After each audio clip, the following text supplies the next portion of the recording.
You've probably already heard this from many content creators and seen it on the forums, but I will say it again. The most appealing aspect of Armored Core is the depth of the customization available within the game. In this video, I want to give an overview on what my thought process is when it comes to making my own mechs and which parts I tend to prioritize. I'll be going through the list of parts, starting with what I find to be the highest priority when it comes to making a mech. Please remember, there are no right or wrong ways to create your mechs. This is simply my thought process in making a mech in Armored Core in the hopes that it gives some of the beginners a little bit of direction, because we all know that there's a lot to look at on the screen when it comes to looking at parts. And of course, this isn't the only method for mech creation. This is simply the process that I tend to follow, and it might not be for everyone.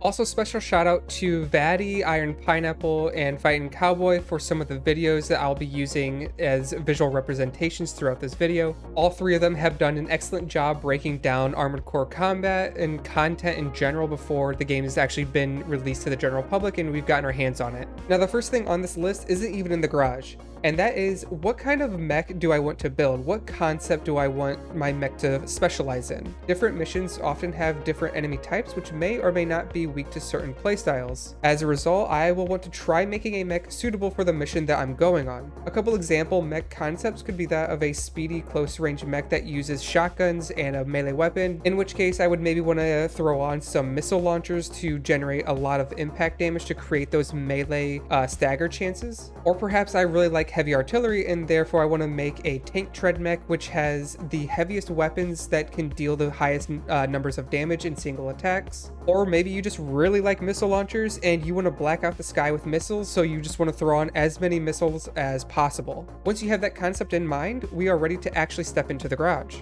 Like I said, we're going to be starting with the most important part of any mech build, and that's the legs. Legs are important because not only do they increase your maximum AP, which is also your health, they also determine how much weight your mech can equip. If you go over that maximum equip load, your mech will just simply not be able to be deployed on missions. Legs also determine a little bit of the altitude stability, which is your total stagger threshold, I believe, so it means that you have to take extra hits to be staggered. But also legs are kind of important to determine how exactly your mech moves. And when I say how your mech moves, I will expand on that a little bit further. So there are 4 types of legs available within Armored Core. There are bipedal legs, there are reverse joint legs, there are tetrapod, and finally tank treads. Bipedal legs are the most versatile leg set. They are just the most well-rounded. They don't really specialize anything and can do a little bit of everything. These legs come in 3 different categories between light, medium, and heavy.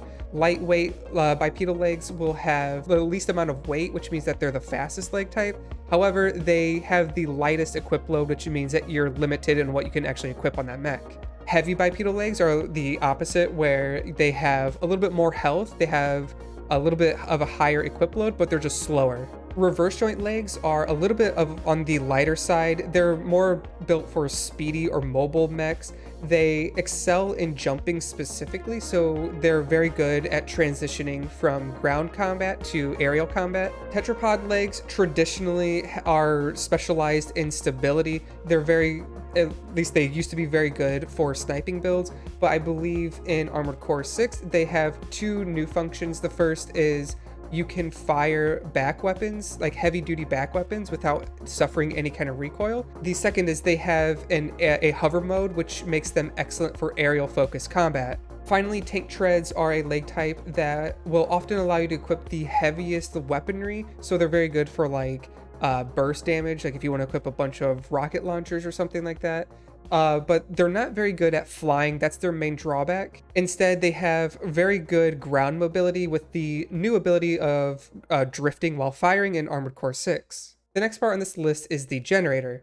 This is responsible for determining your mech's maximum energy load, which is similar to the leg's equip load in that if you equip parts which exceed the maximum energy threshold, you will not be able to send that mech out on a mission. So essentially, we're setting the foundation for our mech early on. This isn't all that a generator is responsible for though. This part also determines the recovery rate for your energy. Your energy, if it gets depleted, will make it so you can't use anything that requires energy to function until your energy has fully recovered. This would mean no boosting and no using energy-based weaponry, at least that was the case in previous entries. As a result, this means you shouldn't simply focus on a generator with the highest energy capacity, because it would mean that that if that generator has a bad recovery rate, it could mean that your missions are going to be a lot harder if you have to boost around frequently or are using energy-based weapons. In fact, I think picking a generator that's a little bit more focused on energy recovery rate tends to be a little bit more effective in most builds. The third item on this list is the FCS. This part is responsible for determining how effective your mech is going to be at locking onto targets at various ranges. Close range, medium range, and long range assists mean that they're going to help you lock onto targets at those varying distances. It's not shown here, but I believe in the advanced settings for FCS, there's another 2 categories that influence how missiles lock on, and I believe that stat might be called missile and multi-lock corrections, and that's going to impact how quickly your lock-on for missiles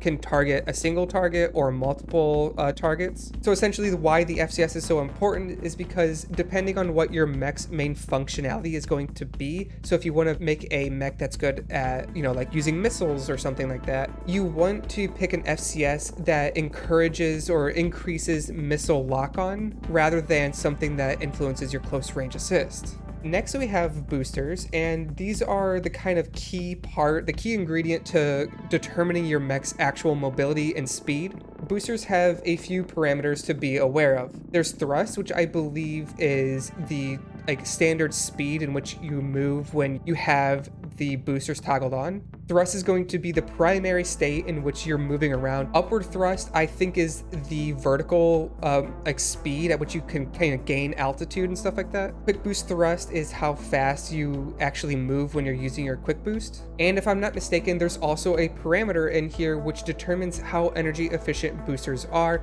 but those I think are in the advanced settings that I haven't exactly seen them. But having efficient boosters with the right generator can create a nice combo of kind of energy efficiency that allows you to attain more frequent flight times, or it might allow you to quick boost a little bit more depending on how energy efficient those boosters are. So essentially the boosters and your generator kind of get married together a little bit. And one final point I want to make about the boosters is, again, it's important to emphasize the playstyle you want to be playing. So you probably would like to pick a booster that if you're trying to play a close range upfront kind of mech, you probably want boosters that have good quick boost thrust, because that's kind of how you're going to be sticking to enemies and stuff like that. The fifth part on this list is going to be one of the frame pieces, and that's the core. The core or torso of the mech provides AP, but it has 2 other very important factors.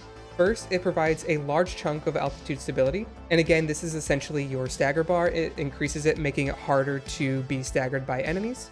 But the second factor is the generator output adjustment, I think is what it is. This is basically a coefficient that works alongside your generator that increases or decreases the total energy load that you can have equipped. This also means that if you have a generator that has a lower capacity but a very high recovery rate, you might be able to compensate for that low capacity on the generator by equipping a core with a higher generator output adjustment. So again, your core and your generator basically go hand in hand. You can create some nice combos with the 2.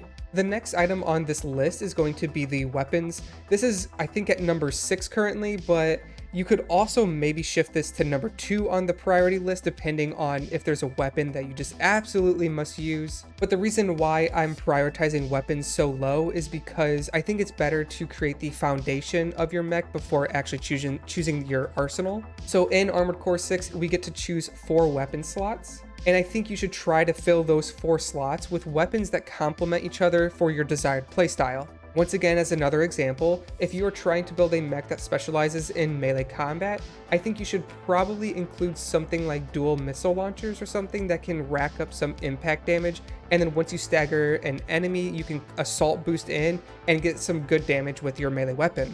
And then just one final note about the weapons is that all 4 weapons, for the most part, will be active at once. This is a change that is being made for Armored Core 6, and this should allow a lot more expression in builds and combos. The last 2 parts are both frame pieces, and the first one is arms. Arms provide a little bit of AP, but they also serve 2 other important functions. First is weapon specialization, and I'll be honest, I'm not entirely sure what this is without getting my hands on the game first, but I have 2 theories based off of previous games. The first theory is that this is a stat similar to stabilization from previous titles, which would allow you to shoot high recoil weapons like bazookas or something like that without suffering as much recoil. You can see in some clips from Armored Core 6 where firing a big weapon causes the mech to briefly stop moving, and I'm wondering if this is because the arms used have a lower weapon specialization, which results in that recoil. The second theory I have is that weapon specialization works alongside your FCS to improve weapon accuracy. If anyone knows for absolute certainty, please let us know in the comments. I don't intend to actually spread misinformation. This is just my interpretation based off of previous games. But the other important stat that arms are responsible for is arm load limit. Weapons are heavy, and the arm load limit is how much weight they can actually hold. So by choosing our weapons right before choosing our arms, we're actually able to filter out which arms we can actually use. The final part is going to be the head. This is a pretty simple part, yet it's also very important because it has some unique stats. The two core functions that the head is responsible for is going to be, one, it increases your altitude stability again, so this is increasing your stagger bar, but it also increases the system recovery, which is what I think is your rate at which you recover from being staggered. So it's essentially acting as a crowd control reduction, which I think makes this part very important. So even though this part is last on this list, I still think you shouldn't just skimp out on the head part. And then maybe on a little bit more minor note, the head is also responsible for choosing or increasing the scan distance and duration. And then the final part that we can equip in the garage is the extension. These are power-ups that you can equip to your mech and get unlocked by acquiring a currency that we get from completing arena matches, and then you can go into OS tuning to unlock these different power-ups. These power-ups can provide offensive, defensive, and utility-based enhancements. One example of an offensive power is the addition of a kick at the end of your assault boost. This is going to add a lot of impact damage when you actually jump into melee range. A defensive power example is the pulse armor, which destroys projectiles in a bubble around you. And finally, an example of utility enhancements is unlocking the ability to quick turn, which allows you to more easily track enemies who get behind you. As silly as quick turn might seem, it's actually a very, very useful skill from previous games.